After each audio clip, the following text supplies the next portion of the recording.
Welcome to the e-learning module on adult and pediatric pre-assessment that forms part of Section 2, Preoperative Evaluation.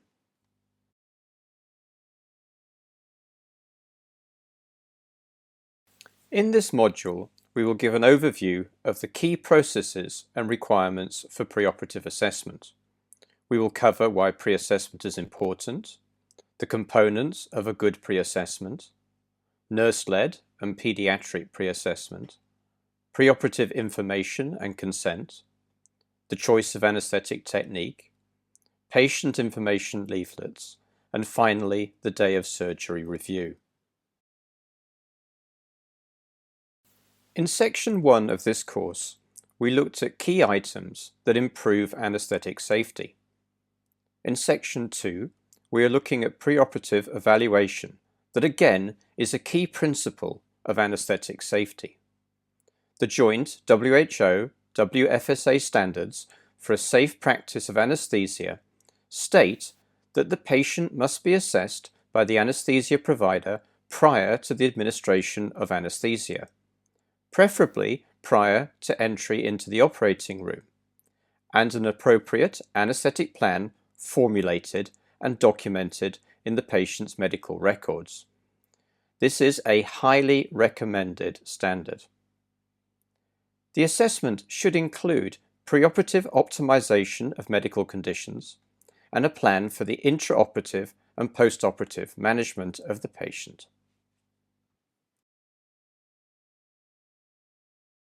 Good quality pre-assessment is vital for our patient's safety. The anesthesia provider must be actively involved in the preoperative preparation of all patients for surgery. Anesthesia providers have the skills to assess and optimize patients and identify those patients at particularly high risk. Effective pre-assessment will minimize the risk for all patients. It will identify patients at high risk of perioperative complications. It reduces the chance of on-the-day cancellation. It improves the patient experience and reduces complications and mortality. We will now look at the components of a good pre-assessment.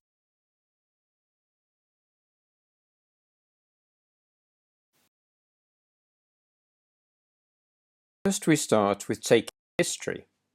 As in other areas of medicine, this is the most valuable part of any patient assessment.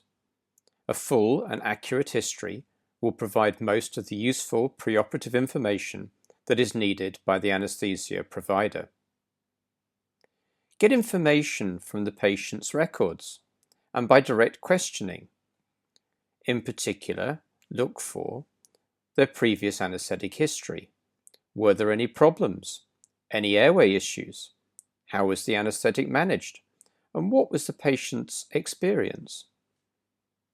Look at the patient's past medical history. Do they have heart disease, respiratory disease, endocrine or neurological problems? Are there any limitations of their physical activity? What medications do they take? And do they have any allergies? And don't forget to understand any patient fears or concerns. It is very helpful to develop an agreed format and documentation for your department so that other members of your service can rapidly understand the status of a patient. We have already said that getting a medication history is important. The reasons for this are that medications taken by the patient will modify their underlying disease processes and can reduce any threat to their life. In general, every drug taken preoperatively should be continued perioperatively. Decisions to stop or alter medications should be made carefully and, if necessary, in consultation with other medical providers treating the patient. For example, stopping an antiplatelet drug may be seen as a good idea to reduce surgical bleeding, but it may increase the risks of clotting a coronary artery stent. In addition, if you stop a medication, you risk confusion. The patient Their primary or secondary healthcare providers may not know whether you wish it to be recommenced after their surgery. Diabetes medications are a special case and are covered in another module in this section. The next component is examination. Much of the clinical picture will have already come from an accurate and full history. But examining the patient may provide the anesthesia provider with useful additional information that may be unavailable from their history. Examination is of even greater importance if only a limited history can be obtained. For example, where there are missing patient notes, if there are communication problems with the patient, or in young children. When you examine your patient, look for their general condition. Are they very frail? Do they have severe obesity? Look at their airway and dentition, and we will look at airway assessment in more detail later. Do they have a full range of movement of their neck and other joints? Do they have mobility issues or positioning issues? And this is particularly important with conditions such as rheumatoid arthritis. Remember to check their pulse. Is it regular? Good volume? Are there any arrhythmias? And request an ECG if you are concerned. Listen to their heart and lungs. Are there any murmurs? If there are, request an echocardiogram to exclude valvular heart disease. And lastly, take the opportunity whilst examining the patient to gain their confidence and trust. Airway assessment is a key skill of the anesthesia provider, so we will now look at this in more detail. For anaesthetists, there is one area that we must assess in more detail during our examination, and that is the airway. For patients scheduled for surgery under general anaesthesia, an assessment of the patient's airway should be performed at the pre-assessment visit.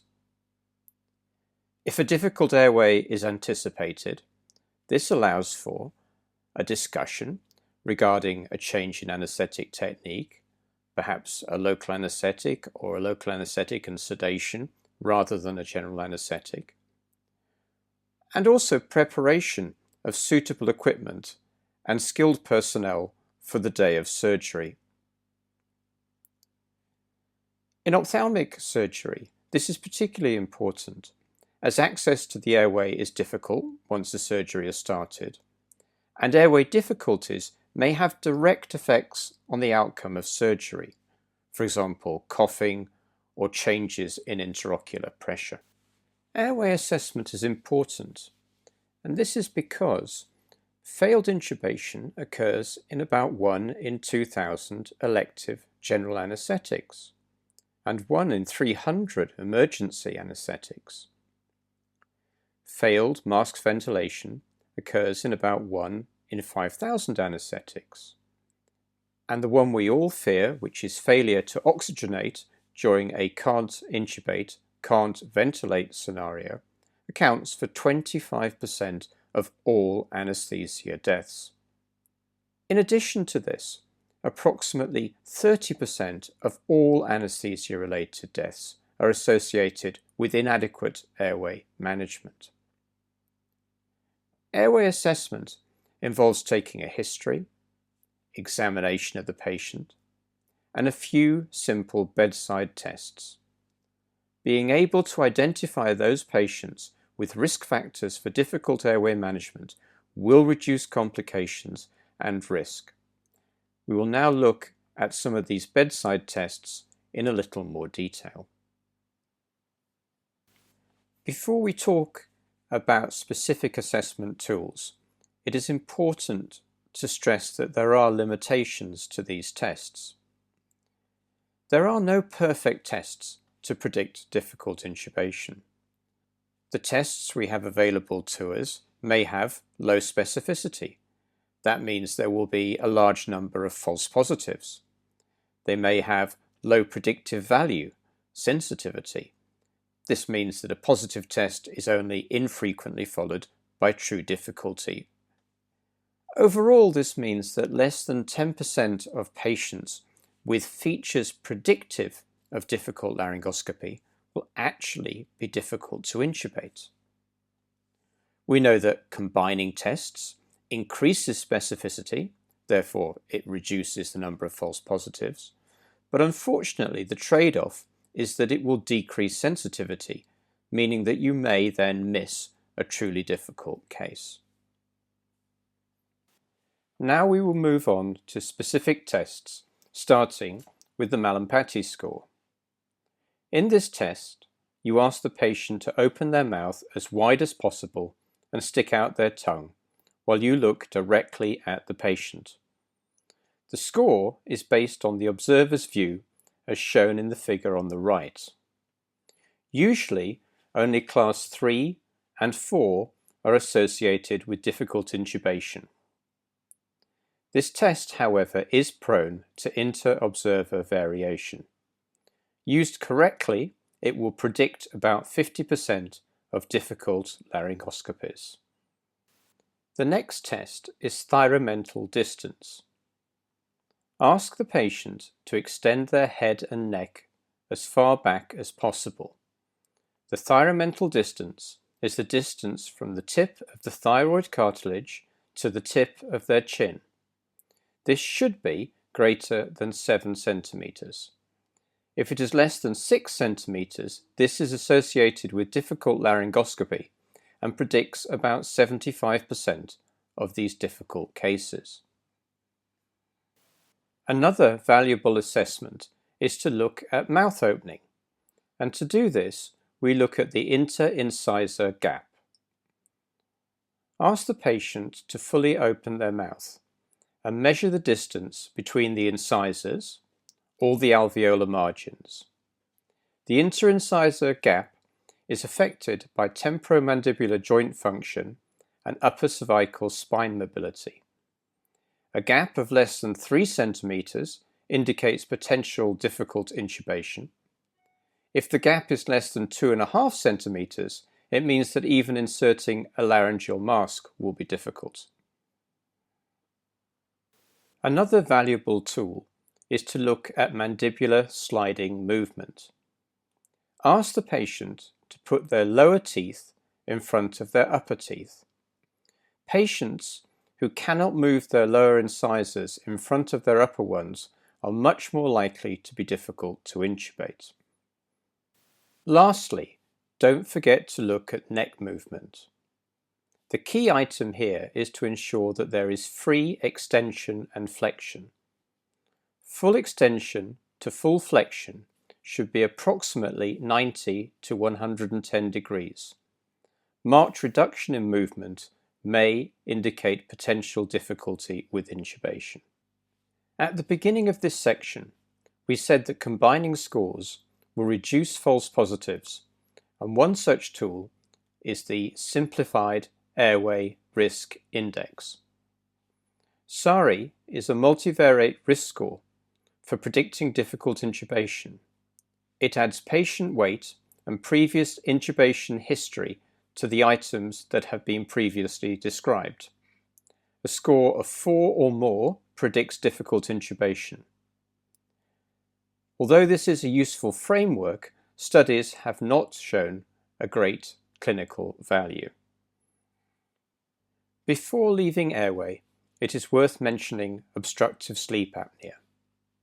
OSA is a cause of perioperative morbidity and mortality, and predicting patients at risk of OSA aids in anaesthetic management planning. The Stop-Bang questionnaire looks at 8 items, and a score of 5 or more puts the patient at high risk.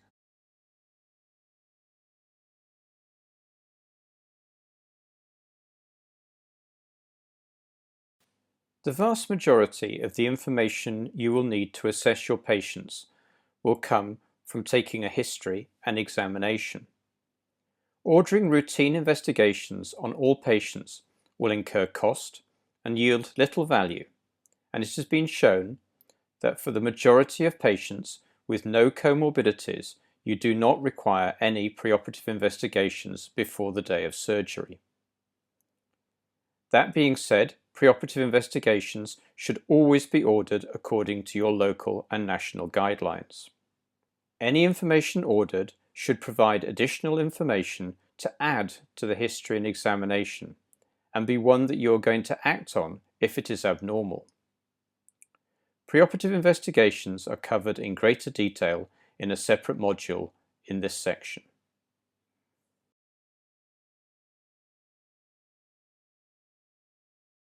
A key component of pre-assessment is to identify patients who are potentially at high risk. To do this, you need to include an assessment of the patient's preoperative status, the nature of the surgery, the anesthetic techniques required, and the risks a particular patient may face.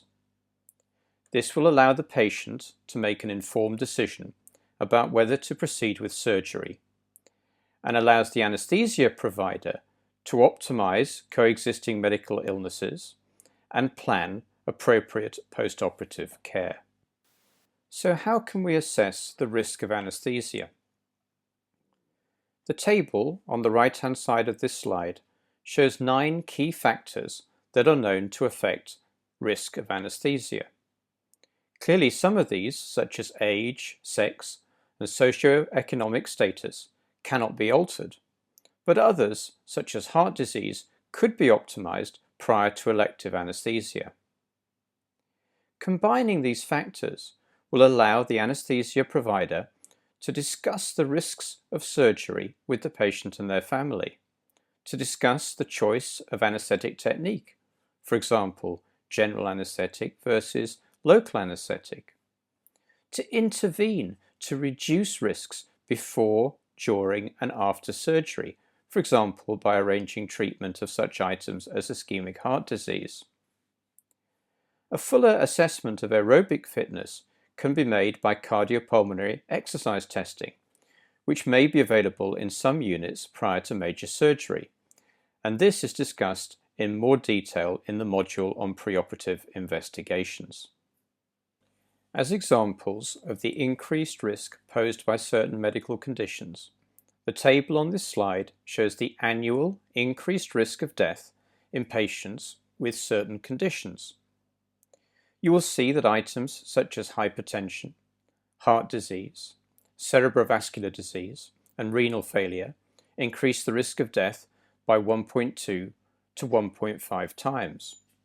Diabetes increases the risk by 2 to 3 times because it can affect multiple organ systems. Diabetes is covered in more detail in the module on diabetic patients having surgery. The American Society of Anesthesiologists Physical Status Classification System has been in use now for over 60 years. The purpose of this system is to assess and communicate a patient's pre-anesthesia medical comorbidities. The classification system alone does not predict the perioperative risks, but used with other factors, for example the type of surgery, frailty, comorbidities, it can be helpful in predicting perioperative risks. The box on the right shows definitions and examples as guidelines for the clinician. ASA1 is a normal, healthy patient with no significant comorbidity.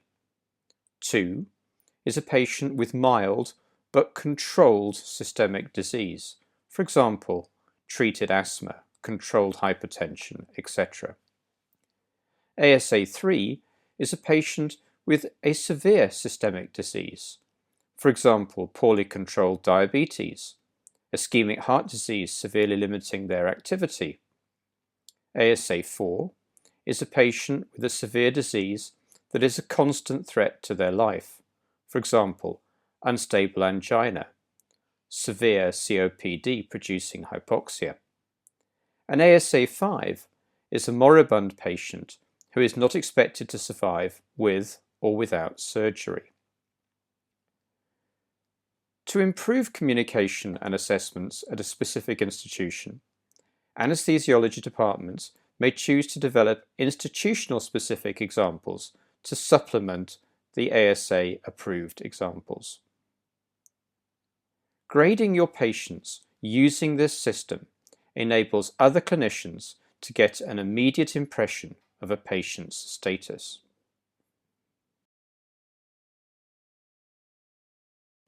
So when should you do your pre-assessment? For elective surgery, the best course of action is to set up dedicated clinics where patients are assessed by the anesthesia provider as soon as surgery has been planned. Performing the assessment as soon as possible allows the most time to optimize the patient and reduce risk. This could include items such as treating medical conditions, stopping smoking, weight reduction, or increasing exercise and hence aerobic fitness. For urgent surgery, the key is still to perform your assessment as soon as possible, ideally on the ward before they come to theatres. This allows discussion of the risk with the patient and their relatives and a decision about whether it is possible to optimize any conditions based on the urgency of surgery to be performed. Now we will talk about pediatric pre-assessment. Special consideration should be given to the pre-assessment of children for anesthesia and surgery. This is because children are not just small adults. They have emotional and healthcare needs that are different from adults. It is important to involve the child as much as possible. Provide information that the child can understand. Use the time to establish a rapport with the child. This will make it easier when it comes to administering the anesthetic. And involve the child in the decision-making processes where possible, and allow them to exercise appropriate choice. Pediatric pre-assessment should be undertaken in a child-friendly environment, with their parents or guardians present. Children and parents should be given the support and information needed for them to understand the proposed surgery and anesthesia. In addition to the items already discussed, the pre-assessment should include birth history. Was the child a term baby? Were there any neonatal problems? Any congenital disease, particularly those affecting the airway or cardiovascular system. And please see the separate module in this section on congenital diseases. And pay particular attention to the history of any previous anesthesia. What techniques were used? How did the child respond to them? What are the expectations of the child and the parents for this anesthetic? And is there any family history of anesthetic problems?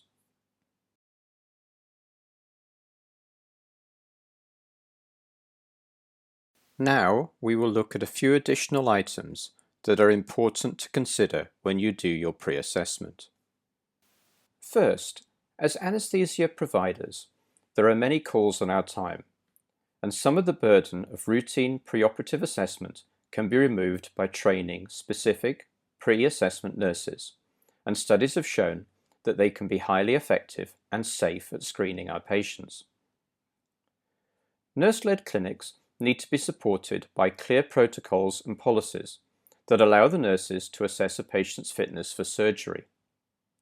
These could include items such as hypertension and diabetic guidelines, and how to identify high-risk patients and refer them to an anesthesia provider, how to order investigations, and provide key preoperative information on items such as taking medications, nil by mouth, etc.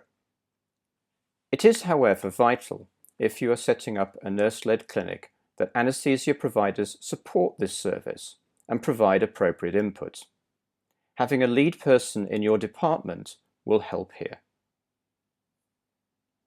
As in all of medicine, good communication and teamwork is essential in the pre-assessment process. The pre-assessment visit is an opportunity for the patient to ask questions and to address their anxieties. Your discussions should include the choice of anesthetic technique, and we will talk more about this in the next slide, and methods of pain relief. It is important to give the patient essential information about preparation for their surgery, and this should include nil by mouth protocols, adjustments to their regular medications, such as diabetic medications, anticoagulants, and other routine medications they may take, and what to expect on the day of surgery. Lastly, a word about consent. This should be guided by your local regulations, but it is good practice to take consent from your patient specifically for the anesthesia, being clear and open about major risk or potential complications. A two-stage approach is recommended, with an initial consent taken at the first pre-assessment, which is then confirmed on the day of surgery, giving the patient the opportunity to ask additional questions. We have already said that the pre-assessment visit is a good time for the anesthesia provider to discuss with the patient the choice of anesthesia in a calmer atmosphere than immediately before the operation. Looking at ophthalmology, operations may be performed under either general anesthesia or local anesthesia, a topical or regional block. Local anesthesia techniques may also be supplemented by sedation. Remember that patient factors may play a much greater part in determining the choice of anesthetic technique, including anxiety or claustrophobia, needle phobia, inability to lie flat or to lie still, and the patient's underlying medical conditions. Anesthetic techniques for ophthalmology are discussed in greater detail in later sections of this course. Lastly, in this section, it is important to realize that patients are given a large amount of information during the preoperative preparation for anesthesia and surgery, and we know that they do not retain much of this. Patient information leaflets are an excellent way of repeating and reinforcing this information. It is important that these leaflets support the verbal information provided, not replace it, and they should be written or translated into the patient's primary language. Examples of patient information leaflets are included in the Resources tab.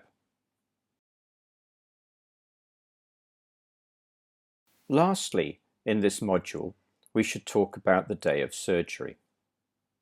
On the day of surgery, the anesthesia provider needs to confirm that the patient has been adequately prepared and anesthesia and surgery can safely proceed. It is important to start with establishing a rapport with the patient and, when relevant, the patient's family. Ensure the pre-assessment was adequate and risks have been optimized.